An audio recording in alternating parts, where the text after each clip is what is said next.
Hello friends, welcome to my channel. இன்றைக்கி என்ன video பார்க்க போகிறோம் அப்படின்னு பார்த்தீங்கன்னா, லெஃப்ட் ஓவர் சப்பாத்தியில் லட்டு எப்படி பண்ணலாம் அப்படின்ட்டு தான் பார்க்க போகிறோம். எப்போவுமே சப்பாத்தி மீதியானால் நம்ம சப்பாத்தி கொத்து இது மாதிரி வேறு மாதிரி நம்ம டிஷ்ஷஸ் செஞ்சு சாப்பிட்ருப்போம். இப்போ எப்படி வித்தியாசமாக அதில் ஒரு ஸ்வீட் செஞ்சு சாப்பிட்லாம் அப்படின்ட்டு தான் பார்க்க போகிறோம். வாங்க வீடியோக்குள்ளே போகலாம். அதுக்கு நான் இன்றைக்கி ஒரு 3 சப்பாத்தி எடுத்திருக்கேன். அந்த சப்பாத்தி இந்த மாதிரி சின்ன சின்னதாக கட் பண்ணிவிட்டு மிக்சியில் போட்டு பவுடர் பண்ணிக்கலாம். நான் பவுடர் பண்ணிவிட்டு காட்டுறேன். இங்கே பாருங்கள், ரொம்ப நைஸாகவும் இல்லை, இது மாதிரி இந்த மாதிரி மட்டும் அரைச்சி எடுத்துக்கலாம். அது கூட நான் இன்றைக்கி 1 கப் நாட்டு சர்க்கரை எடுத்திருக்கேன். நீங்கள் உங்களுக்கு சர்க்கரை வேணும்னாலும் நீங்கள் சர்க்கரை எடுத்துக்கலாம். இப்போது இந்த சப்பாத்தி கூட இந்த நாட்டு சர்க்கரையும் அதிலேயே போட்டுட்டு ஒரே ஒரு சுற்று மட்டும் சுற்றி எடுத்துருவோம் மிக்சியில். நான் எடுத்துகிட்டு உங்களுக்கு காட்டுறேன்.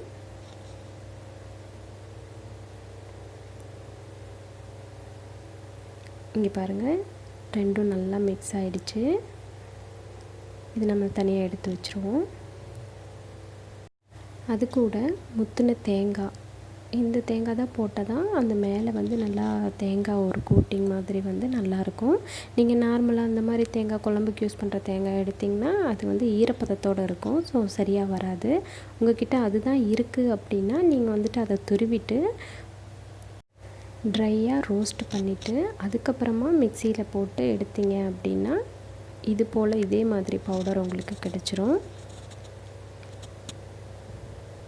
அப்படி இல்லைன்னா உங்களுக்கு மார்க்கெட்டில் டெசிகேட்டட் கோகோனட் பவுடர் அப்படின்னு சொல்லிட்டு ரெடிமேடாக விற்கிறாங்க. நீங்கள் அதை கூட வாங்கி யூஸ் பண்ணிக்கலாம். இப்போது அந்த சப்பாத்தியும் நாட்டு சர்க்கரையும் கலந்து வச்சுருக்கேன் இல்லைங்களா, அதில் நான் ஒரு ஸ்பூன் கடலை எண்ணெய் யூஸ் பண்ணுறேன். நீங்கள் இதுக்கு பதிலாக நெய் கூட யூஸ் பண்ணிக்கலாம். போட்டுட்டு நல்லா இது மாதிரி பிசைஞ்சிக்கோங்க. ரொம்ப அதிகமாக நெய்யோ எண்ணெயோ ஊற்றிட்டோம்னாலும் உருண்டை பிடிக்க வராது. ஸோ நீங்கள் கம்மியாக ஊற்றி பார்த்துட்டு கூட ஊற்றிக்கலாம்.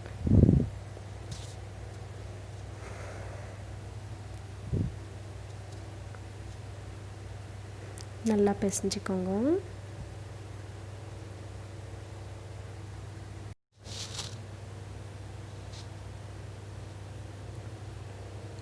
நெய் போட்டிங்கனாலும் நல்லா வாசனையாக இருக்கும்.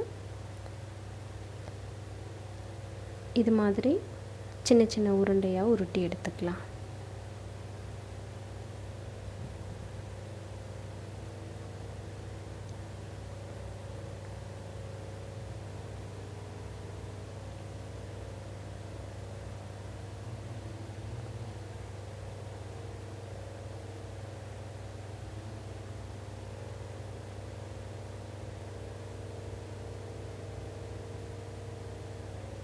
ரொம்ப இறுகவும் பிடிச்சிடாதீங்க.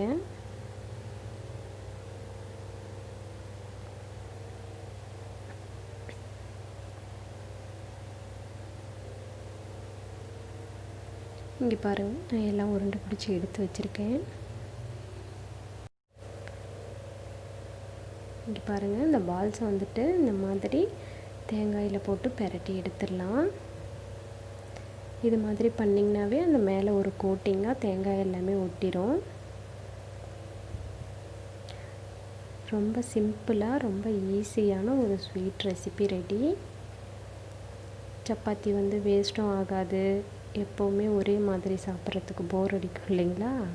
ஸோ இது மாதிரி உங்கள் குழந்தைங்களுக்கு செஞ்சு கொடுத்தீங்க அப்படின்னா ரொம்ப விரும்பி சாப்பிடுவாங்க.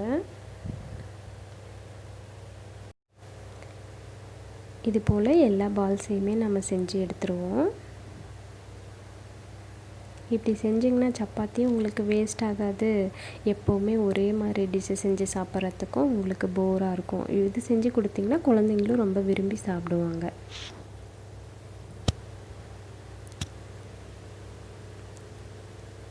பாருங்கள், டேஸ்டியான சப்பாத்தி லட்டு உருண்டை ரெடி.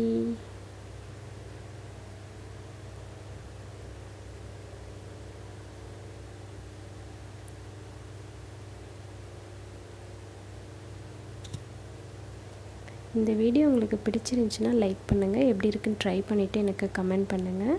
என்னோடய வீடியோ அப்டேட் எப்போவுமே உங்களுக்கு வரணும் அப்படின்னா என்னோடய சேனலை மறக்காமல் சப்ஸ்கிரைப் பண்ணுங்கள். பக்கத்தில் இருக்க பெல் பட்டனையும் கிளிக் பண்ணுங்கள். தேங்க்யூ.